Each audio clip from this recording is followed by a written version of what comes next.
All right, welcome to week 5 of English 1020. I hope you are all well rested and ready to finish the next 4 weeks of class. So what are we working on this week? Well, as you know, we have recently kind of finished up writing our drafts of the rebuttal.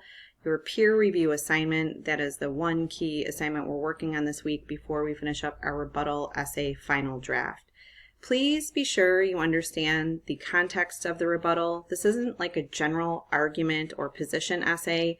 Remember, you are choosing one piece of writing. This could be an article, an editorial, a column, a blog, and you are pointing out all the flaws in that writer's reasoning.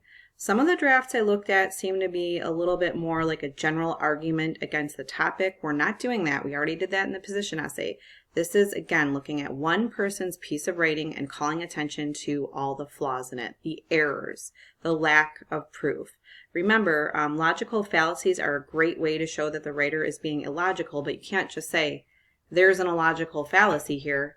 You need to say which fallacy it actually is.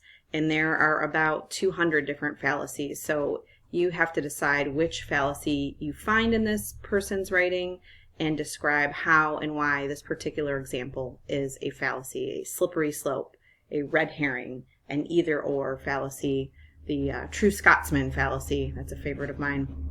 At any rate, moving forward, then make sure that every body paragraph in this rebuttal essay is clearly connected back to the idea that you are refuting this argument. So most of your body paragraphs should have a pretty similar format, such as one problem with the author's argument is this, and then you provide the quote, and then you explain what's wrong with it. So again, go through your own draft and make sure you actually follow the pattern that's mapped out in the directions. Revisit those directions and revisit this reading as well if you're having trouble.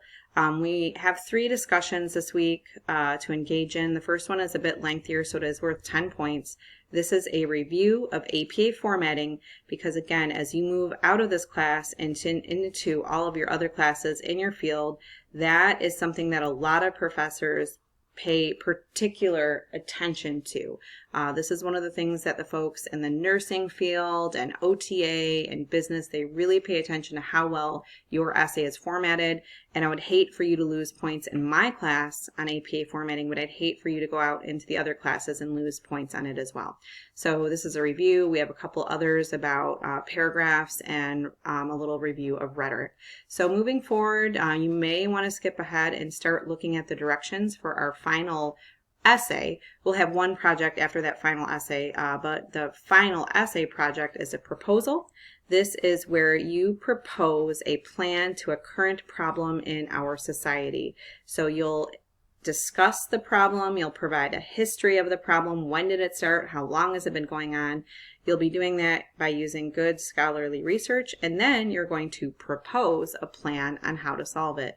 Keep in mind, it's easier to address local problems. It's much easier to address how to solve hunger in Detroit than trying to write and describe how to solve hunger across the world, because this is only a 10-page paper, so you can't really map out how you're going to tackle hunger in China and Bangladesh, but you might be able to suggest an after-school program in Detroit. Same with a topic like pollution. It's kind of a challenge to describe and mandate what's going to happen all around the world, but maybe you could focus in on what's happening now in Flint.